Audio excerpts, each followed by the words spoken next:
Dito kaya guys. Ito. Napunit na yung damit ko.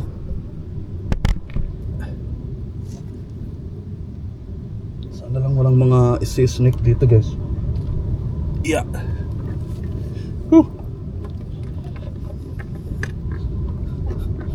Ang laki niya. Napakalaki po ng bato na to. Nadala ng dagat dahil nung nag-Yolanda.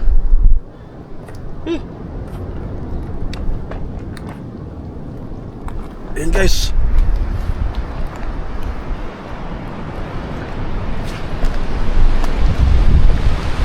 Yan. Dito na tayo sa tuktok.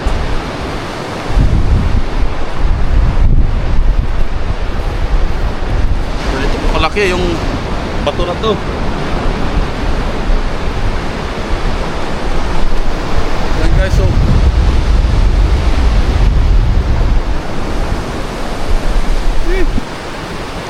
ang taas po nito guys.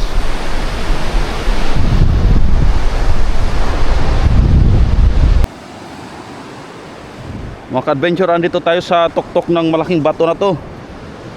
Kung tawagin Goto Yolanda. Ito yung bato na napadpad sa mababaw nung nag-Yolanda dahil sa malakas na alon. Galing po yan dyan sa malalim na yan, tapos napadpad dito sa mababaw. Tingnan nyo guys, ang laki nya. Tapos kitang kita dito yung view ng Bahura, yung lapad ng Bahura. Tapos andito yung isla. Ayan guys, ang liliit ng mga nangingisda oh. Dahil nasa mataas tayong lokasyon. Okay guys, baba na tayo. Galing po ito sa malalim. Inaano dito na ng mga malalaking alon dahil nung dumating yung Super Typhoon Yolanda.